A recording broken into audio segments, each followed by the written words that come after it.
여러분 안녕하십니까? 화요일 아침에 여러분들을 뵙고 또 말씀의 은혜를 나누길 원합니다. 어제부터 우리가 디모데 전서를 공부하고 있는데요. 오늘 디모데 전서 두 번째 시간을 같이 공부하면서 은혜 받기를 원합니다. 주께서 주실 은혜를 기대하며 우리 말씀 공부 시작하겠습니다. 오늘은 246강입니다. 망원경으로 보는 디모데 전서 두 번째 시간이죠. 오늘 주제는요. 바울의 감사입니다. 이 바울의 감사가 곧 우리의 감사가 됐으면 좋겠습니다. 자, 디모데전서 펼쳐보기. 펼쳐보기란 말은 이제 본론입니다. 디모데전서의 본론적인 부분을 공부하도록 하겠습니다. 그 첫 번째 주제가 무엇일까요? 바울의 감사 제목과 또 그가 그렇게 감사할 수 있었던 비결 함께 살펴보면서 은혜를 나누기를 원합니다. 자, 옛말에 호사유피 인사유명 이런 말이 있죠. 무슨 뜻이겠습니까? 호랑이는 죽으면 가죽을 남기고 그리고 사람은 죽으면 이름을 남긴다는 그런 뜻 아니겠습니까? 자, 그렇다면 예수님을 믿는 성도는 죽을 때 무엇을 남길까요? 여러분, 간증을 남깁니다. 물론 이 간증이라고 하는 것은 꼭 죽을 때만 남기는 것은 아니겠지만 살아있을 때도 남기겠지만 특별히 죽음의 순간에도 그런 간증 내지는 믿음의 발자취를 남기게 됩니다. 자, 간증이란 주님을 만난 후에 겪었던 생생한 신앙의 체험과 그리고 그에 대해 따르는 고백을 바로 간증이라고 얘기할 수 있겠지요. 사도 바울에게는 생생한 간증거리가 참 많았습니다. 그런데 그의 간증은 대개 하나님의 은혜에 대한 감사의 고백이었다고 해도 과언이 아닌 것 같아요. 주 앞에 받은 은혜에 대한 진솔한 감사, 그것이 그의 간증을 통해서 나타나게 됩니다. 그의 간증 가운데는 항상 여러분 감사가 묻어나고 있는 것을 볼 수가 있습니다. 자, 그는 디모데전서 1장에서도 생생한 감사의 간증거리를 털어놓고 있습니다. 그는 감사가 풍성한 사람이요 간증거리가 넘치는 사람이라고 이렇게 볼 수가 있겠지요. 여러분에게는 간증거리가 많이 있으십니까? 여러분 그 간증을 하면서 정말로 하나님 앞에 그 은혜에 대한 감사의 고백을 담고 계십니까? 이 간증은 까딱 잘못하다 보면 내 자랑으로 치우칠 수도 있어요. 그러니까 그렇게 되지 아니하고 온전히 하나님 앞에만 영광이 되고 정말 하나님의 은혜에 대한 진솔한 고백을 통해서 이 듣는 이들이 은혜를 받을 수 있도록 우리가 그렇게 간증을 해야 될 것입니다. 자, 그의 간증은 자기의 과거의 죄를 고백하는 간증으로부터 시작이 됩니다. 나는 죄인 중에 괴순이라. 여러분, 자기의 과거가 어떠한지를 잘 아는 사람, 자기가 지은 과거의 죄악이 얼마나 큰지를 깨닫는 사람, 이 사람들은 감사에 대한 간증이 훨씬 커질 수밖에 없어요. 그는 뭐라고 고백합니까? 나는 단순한 죄인이 아니라는 거예요. 죄인 중에서도 괴수죄인이라는 거예요. 이 땅의 모든 사람들이 죄인이지만 정말 과거에 예수 믿는 사람들을 갖다가 박해하고 감옥에 갖다 가두려고 하고 했던 자기 자신의 과거의 모습은 정말로 단순한 죄인이 아니라 죄인 중에 괴수였다고 그는 그렇게 고백하고 있습니다. 그의 간증은 구원받은 기쁨을 고백하는 간증이기도 합니다. 그리스도 예수께서 나 같은 죄인을 구원하시려고 세상에 오셨도다. 그는 그렇게 고백합니다. 그의 간증은 은혜 받은 행복을 고백하는 간증이기도 합니다. 우리 주의 은혜가 그리스도 예수 안에서 넘치도록 풍성하였도다. 그렇게 고백하고 있습니다. 그의 간증은 또한 직분받고 사명받은 데 대한 감사의 마음을 고백하는 그런 간증이기도 합니다. 주께 내가 감사함은 나를 충성되이 여기셔서 내게 직분을 맡기셨음이니 라고 고백하지요. 직분 받은 거, 이것도 하나님의 크신 은혜라고 그는 고백하며 감사하고 있는 거예요. 많은 분들이 직분 받은 것을 갖다가 부담스럽게 여기고 짐으로 생각하는 경우도 있습니다만 사도 바울은 그게 전혀 아니에요. 구원받은 것만도 감사한데 나를 충성되이 여기셔서 내게 직분까지 주신 것에 대해서 그는 진실된 마음으로 감사하고 있는 것입니다. 그리고 그가 받은 직분은 천사도 흠모할 만한 고귀한 직분이라고 고백하고 있습니다. 그렇습니다. 그의 간증 가운데는 하나님의 은혜에 대한 감사가 배어 있다는 것을 알 수가 있습니다. 감사의 간증이 풍성한 사람은요, 하나님의 은혜를 깨달은 사람이에요. 하나님의 은혜를 제대로 받은 사람입니다. 그 은혜를 잊지 않고 또한 기억하는 사람이에요. 예, 은혜를 받기는 잘 받아도 세월이 흐르면 그 은혜를 잊어버린 경우도 많이 있는데, 사도 바울은 은혜를 제대로 받았을 뿐만 아니라 그 은혜를 잊지 않고 기억하는 그런 복된 사람이었다는 것을 알 수가 있습니다. 자, 첫 번째 바울의 감사의 제목을 한번 살펴볼까요? 사도 바울은 하나님의 크신 은혜로 구원받은 것을 감사했습니다. 사도 바울의 첫 번째 감사 제목이 무엇입니까? 구원받은 것에 대한 감사였던 거예요. 그는 죄인 괴수였던 자기가 예수님을 믿어 구원받게 된 것은 순전히 하나님의 은혜였다는 사실을 깨닫고 하나님 앞에 감사를 드리고 있는 것입니다. 그는 디모데전서 1장 15절에서 죄인 괴수를 구원하신 주님의 은혜를 감사하면서 두 가지 분명한 사실을 고백하고 있습니다. 여러분, 뭐라고 고백하고 있습니까? 첫째는 자기 자신이 죄인 중에 괴수라는 그런 고백을 하고 있어요. 네? 내가 구원받긴 받았는데 단순하게 내가 구원받은 게 아니고 죄인 괴수인 내가 구원받았다는 거예요. 죄인 괴수. 네. 그 말은 자기는 구원받을 만한 아무런 자격도 아무런 조건도 갖추지 못한 그런 사람이었다는 거예요. 그랬는데 구원받았으니 얼마나 감개무량하겠습니까? 둘째는 예수님께서는 죄인을 구원하시려고 이 땅에 오신 우리의 구주라는 사실을 그는 고백하고 있습니다.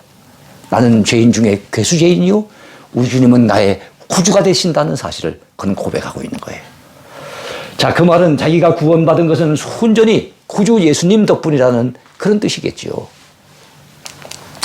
사도 바울은 디모데전서 1장 15절에서 이렇게 고백합니다. 밑보다 모든 사람이 받을 만한 이 말이요, 그리스도 예수께서 죄인을 구원하시려고 세상에 임하셨다 하였도다. 그렇게 고백하고 있습니다.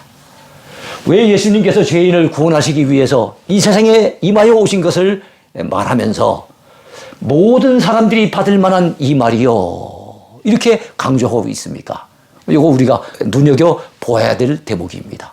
모든 사람들이 받을 만한 이 말이요. 여러분, 예수님을 믿고 구원받은 이 은혜는 사도 바울만이 누리는 그런 은혜가 아니라는 거예요. 예수님을 믿는 모든 사람이 누리는 은혜라는 거지요. 예. 그러므로 이 은혜에 대한 감사도 여러분 사도 바울만 할 수 있는 감사가 아니라는 거예요. 예수님 때문에 구원받은 모든 죄인들은 다 이렇게 감사해야 될 그런 제목이라는 것을 사도 바울은 강조하기 위해서 모든 사람들이 받을 만한 이 말이요 라고 얘기하고 있는 겁니다. 바울만 감사할 것이 아니지요. 구원받은 모든 사람들이 감사해야 할 것을 그는 말씀하고 있는 것입니다. 그래서 바울의 감사는 우리 감사가 돼야 되는 거예요. 네? 바울의 고백은 우리의 고백이 돼야 되는 거예요. 사도 바울은 하나님 앞에 귀한 직분 받은 것을 감사했습니다. 아까는 구원받은 것을 감사했는데 이번 이제 두 번째 감사 제목은 무엇입니까? 직분 받은 것을 감사하고 있다는 거예요. 사도 바울의 두 번째 감사 제목은 하나님 앞에 쓰임 받는 것에 대한 감사입니다.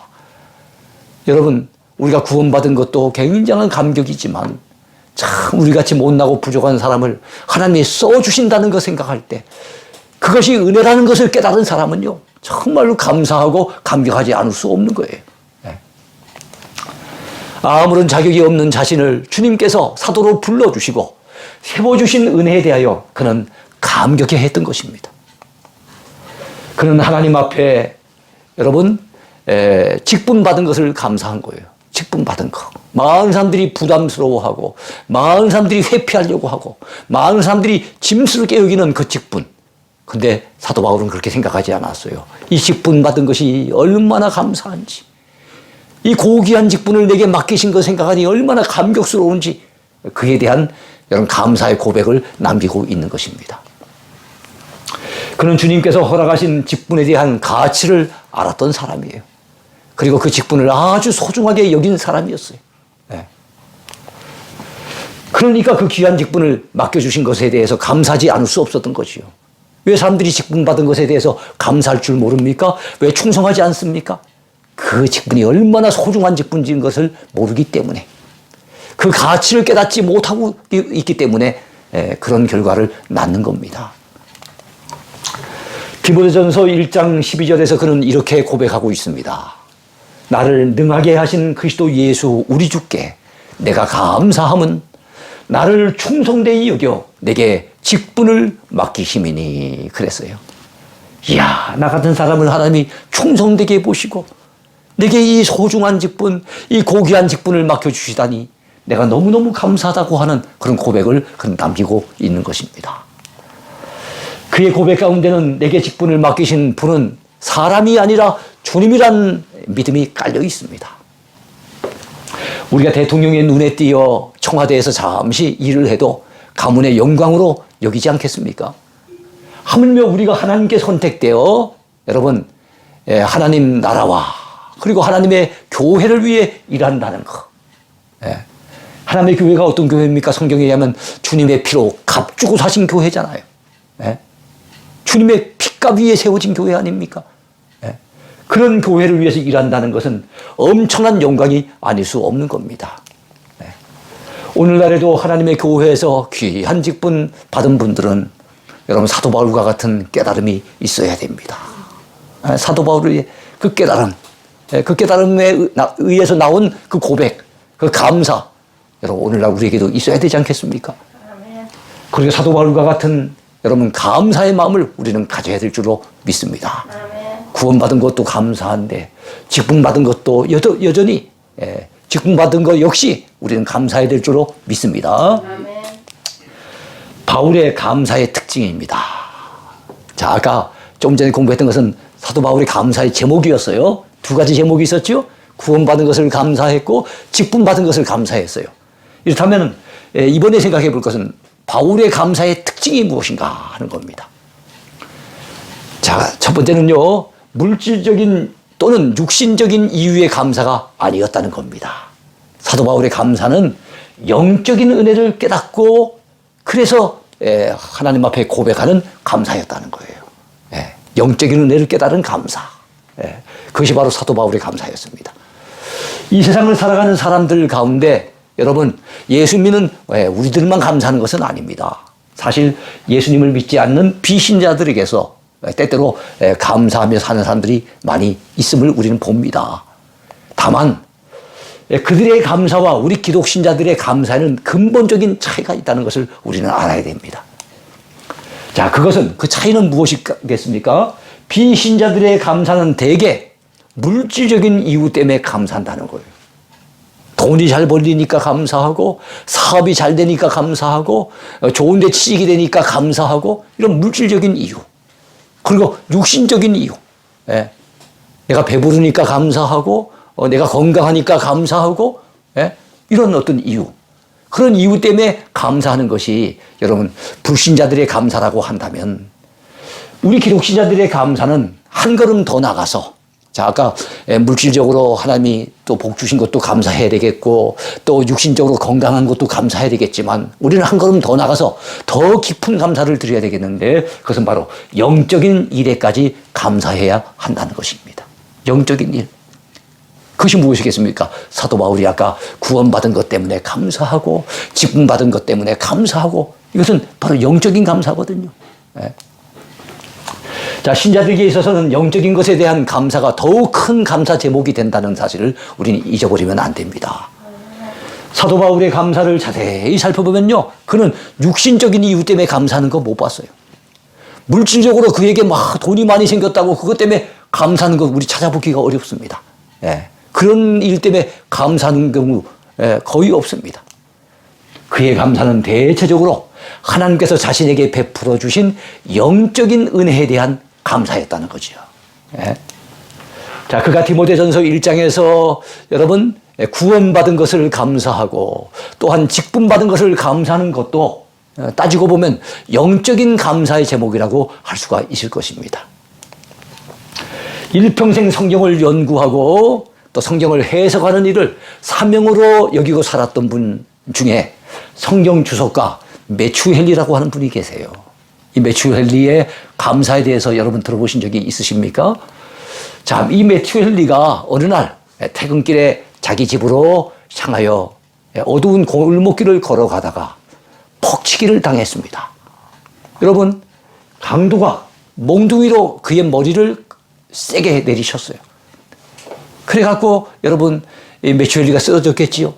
자, 그러고는 이 강도는 메추엘리의 지갑을 빼앗아 도망을 쳐버렸습니다. 정신을 차린 후에 겨우 자기 집에 엉금엉금 기다시피 들어온 이 메추엘리는 그날 밤에 자기 전에 기도를 하면서 그의 일기장에 이런 감사의 제목을 남기게 됩니다. 여러분, 어떤 감사 제목일까요? 하나님 아버지, 그동안 수없이 많은 세월 동안 이 골목을 지나쳤는데도 한 번도 사고를 만나지 않은 것을 감사합니다. 여러분, 그동안은 이런 사고를 만나기 전에는 편안하게 아무 사고 없이 오가는 데 대한 감사를 잘 모르고 지날 때도 있었을 것 같아요. 근데 사고를 만나고 보니, 야, 그동안 오랜 세월 동안 이 거리를 지나는 동안에, 이 골목을 지나는 동안에 한 번도 사고를 만나지 않았구나. 그것도 하나님의 은혜였구나 하는 그런 감사를 깨닫게 된 거예요. 또한 오늘 사고를 만나 비록 지갑은 잃어버렸지만 목숨은 잃지 않게 하신 것을 감사합니다. 그렇게 감사의 제목을 남겼어요. 그래요, 지갑 잃어버린 것 아깝지만 그러나 여러분, 목숨을 부지했다는 것은 은혜가 아니겠습니까? 목숨이 더 훨씬 더 소중하잖아요. 그리고 또한 그런 감사합니다. 그리고 하나님 아버지, 제가 강도가 되지 아니하고 목사가 된 것을 감사합니다. 여러분, 참 이것은 육신적인 아니면 물질적인 것 때문에 감사하는 게 아니잖아요. 영적인 이유에 감사하지 않겠습니까? 제가 남을 갖다 해롭게 하는 강도가 되지 아니하고 사람의 영혼을 살리는 목사가 된 거 생각할 때 하나님 너무너무 감사합니다 하는 이런 고백을 그의 일기장에 남겼던 거예요. 여러분, 이 메추엘리의 진솔한 감사의 고백을 우리가 접하면서 우리도 한번 생각해 보자고요. 우리가 영적인 측면에서 정말 감사해야 할 제목들이 얼마나 많은지, 그것을 우리가 발견하지 못하고 놓치고 살 때가 참 많은 것 같아요.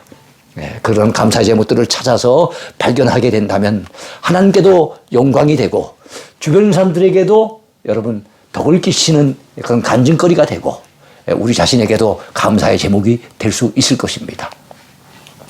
자, 우리들도 믿음을 가지고 보다 고차원적인 감사를 하면서 그렇게 남은 생애를 살았으면 좋겠습니다.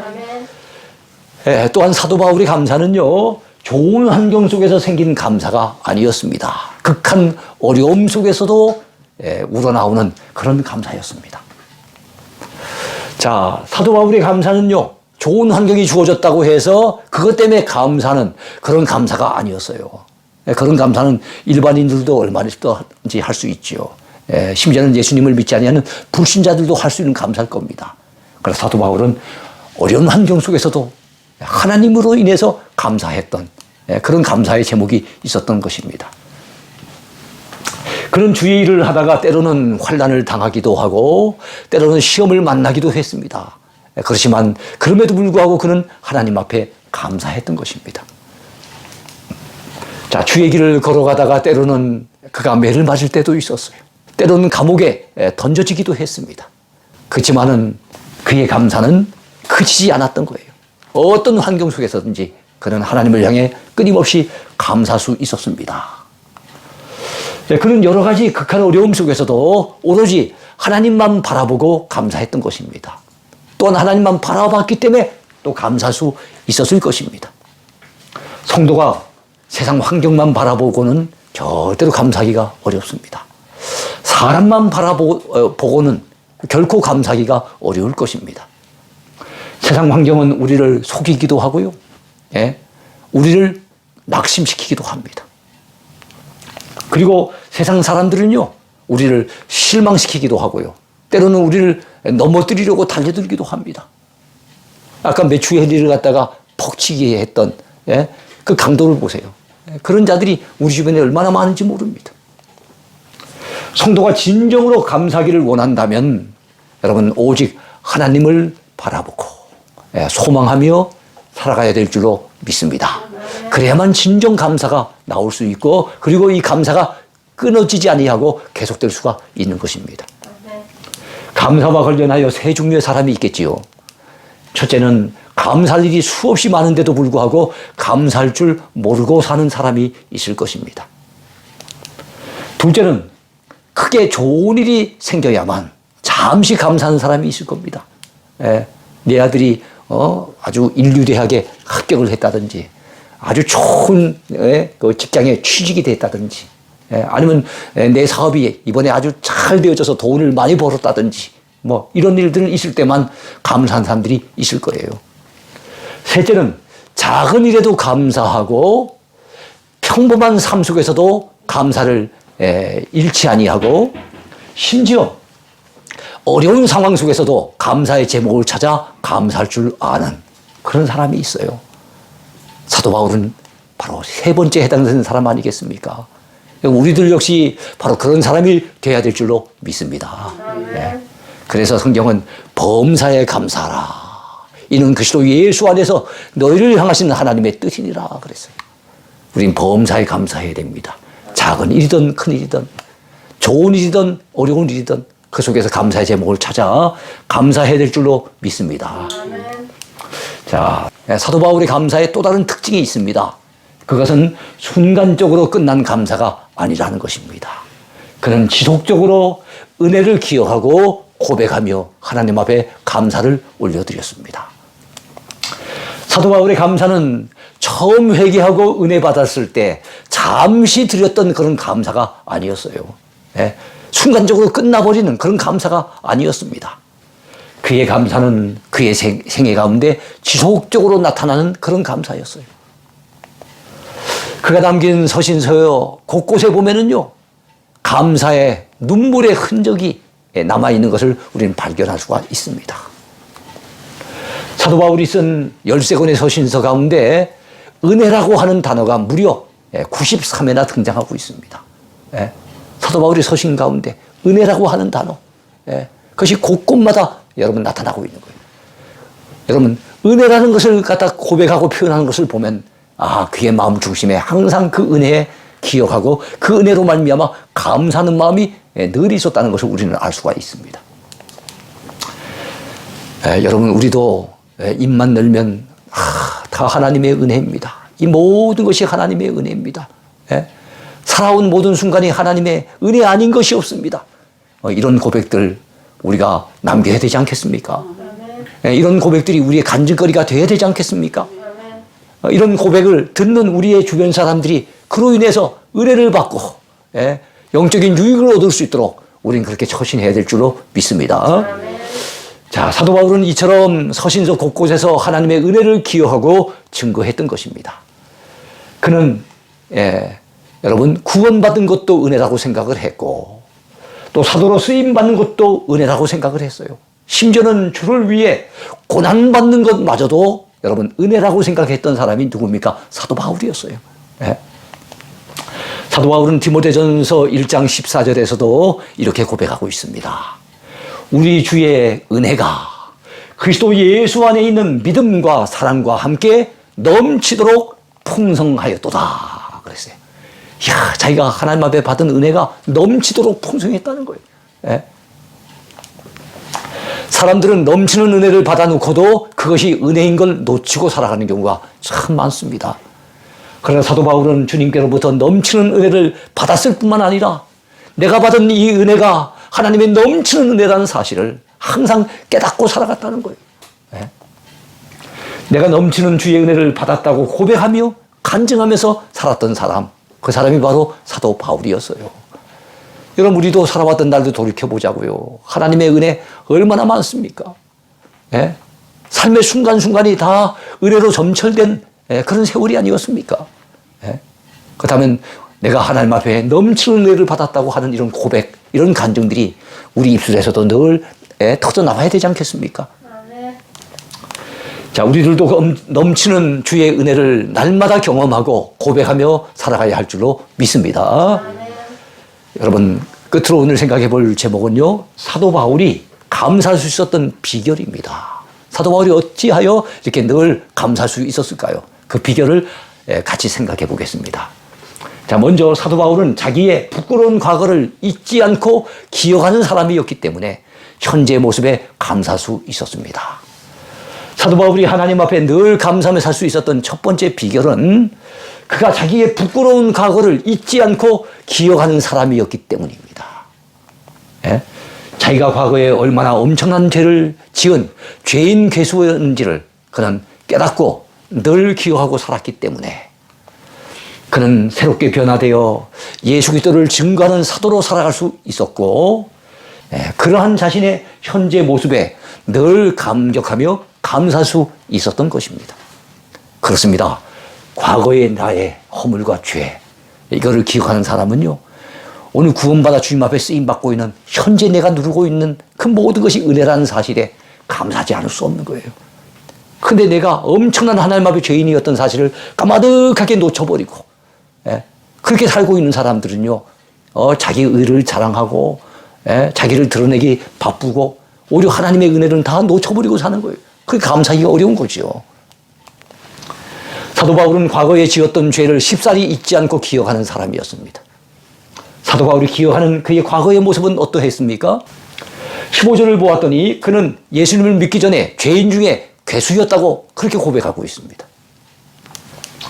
그렇습니다. 그는 예수님을 만나기 전에 믿는 자들을 박해하고 붙들어서 옥에 가두던 그런 사람이었어요.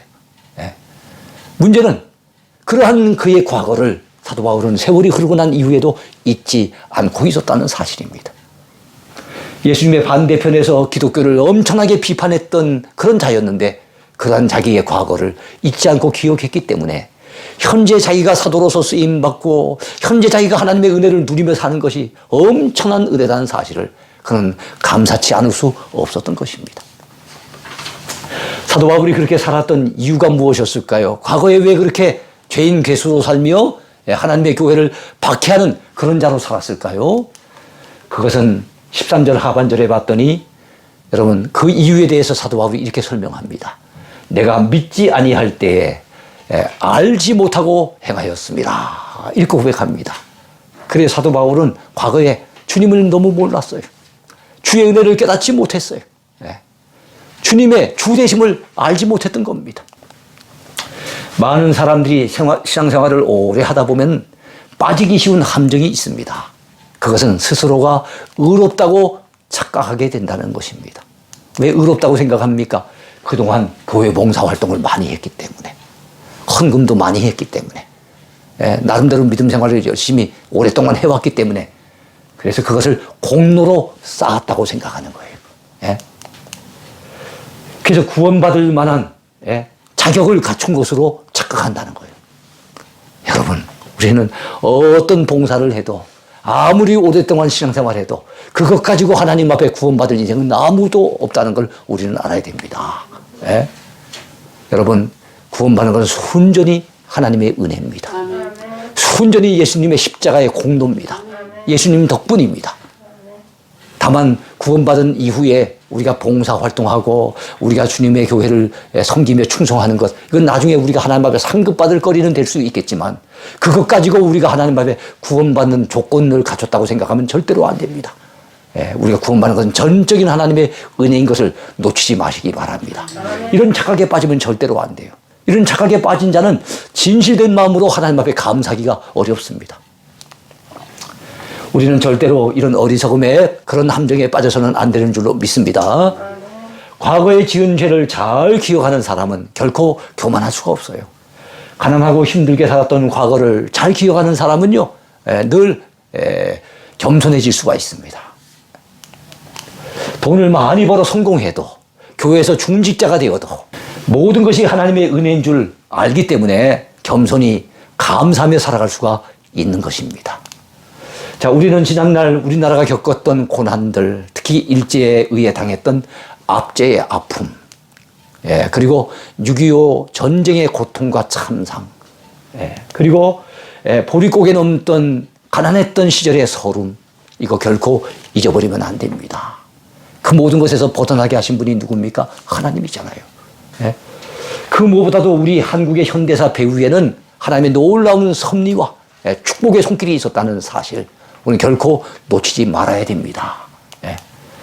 하나님께서 우리를 가난과 절망에서 일으켜 주셨어요. 예수 믿고 구원받도록 주신 영적인 은혜도 굉장하고요. 우리가 전쟁의 참상에로부터 가난의 서름으로부터 벗어나서 거기에서 해방되었다는 사실이 얼마나 감사합니까? 오늘날 우리가 누리고 있는 정말로 그 수없이 많은 것들은 다 하나님의 은혜로 이루어진 사실을 믿으시기 바랍니다. 사도 바울이 감사할 수 있었던 비결, 그 가운데 두 번째는요, 자기가 과거에 받은 은혜를 잊지 않고 기억하는 사람이었기 때문에 늘 감사할 수가 있었어요. 자기가 과거에 죄인이었던 것을 사도 바울이 기억했던 것처럼 사도 바울은 과거에 하나님으로부터 받았던 그 은혜에 대해서도 항상 잊지 않고 기억했기 때문에 그는 하나님 앞에 감사할 수가 있었던 겁니다. 사도 바울이 하나님 앞에서 늘 감사하며 살 수 있었던 두 번째 비결이죠. 그것은 죄인 괴수인 자기에게 하나님께서 부어주신 긍휼과 은혜가 너무나도 엄청나다는 사실을 기억했기 때문에, 그렇기 때문에 그는 감사할 수 있었던 것입니다. 그러하기에 디모데전서 1장 14절에서 그는 이렇게 고백하는 것을 알 수가 있습니다. 우리 주의 은혜가 그리스도 예수 안에 있는 믿음과 사랑과 함께 넘치도록 풍성하였도다. 그는 그렇게 고백합니다. 사도 바울의 인생이 사울에서 바울로, 박해자에서 전도자로 탈바꿈된 비결이 있었으니 그 인생 전환기의 출발점이 바로 하나님의 은혜요 긍휼이었다는 사실을 그가 잊지 않고 기억했기 때문에 그는 감사할 수 있었던 거예요. 그래요. 내가 사울이 변하여 바울 되고 박해자가 변하여 전도자가 되고 참 불쌍한 인생이 변하여 정말 하나님 앞에 쓰임받는 사도가 되었다는 것은 순전히 하나님의 은혜와 긍휼이 있었기 때문에 그것이 내 인생의 전환기의 출발점이 되었다는 사실을 그는 기억했기 때문에 하나님 앞에 항상 감사할 수 있었던 겁니다. 그래서 그는 내가 나 된 것은 하나님의 은혜로 된 것이니, 여러분 부활장으로 알려져 있는 고린도전서 15장에서 그는 그렇게 고백하고 있습니다. 내가 나 된 것은 하나님의 은혜로 된 것이니. 여러분 바울의 깨달음 그리고 그의 고백이 저와 여러분의 깨달음이 되고 고백이 되어야 될 줄로 믿습니다. 내가 모든 사도보다 더 많이 수고하였으나 내가 한 것이 아니요 오직 나와 함께 하신 하나님의 은혜로라. 여러분 사울이 변하여 바울 되고 박해자가 변하여 전도자가 된 거, 그리고 하나님의 은혜로 말미암아 구원받고, 이 모든 것도 하나님의 은혜지만 내가 다른 사도들보다 많이 수고할 수 있었던 것도 그것마저도 하나님의 은혜라고 그는 고백하는 거예요. 자기의 자랑거리로 삼고 자기의 공로로 내세우는 게 아니라 그것마저도 하나님의 은혜라고 고백하고 있는 겁니다. 자, 우리들도 과거에 베풀어 주신 하나님의 은혜를 기억해야만 합니다. 그래야만 내가 나 된 것이 하나님의 은혜입니다 하는 그런 바울의 고백을 우리도 할 수가 있잖아요. 그런 사람은 이런 찬송을 부르면서 마음이 뜨거워지게 되겠지요. 어떤 찬송입니까? 이전의 주님을 내가 몰라 영광의 주님을 비방했다. 지극한 그 은혜 내게 넘쳐 날 불러주시니 고마워라. 찬송가 597장에 나와 있는 이 찬송의 여러분 가사가 참 우리 마음을 울리지 않습니까? 이 가사를 갖다가 여러분 생각할 때마다 참 그 하나님의 은혜를 생각하며 우리 목이 메일 정도가 되어질 때 우리 영혼은 복받은 영혼이 되는 거예요. 저와 여러분들에게 이런 놀라운 은혜가 끊이지 않기를 소원합니다. 자, 우리들의 심령에도 이런 뜨거운 은혜의 고백이 늘 넘치게 되기를 소망합니다. 오늘 강의 여기까지입니다. 오늘도 은혜 충만한 하루가 되십시오. 감사합니다. 나의 비전이 되고 예수님의 성품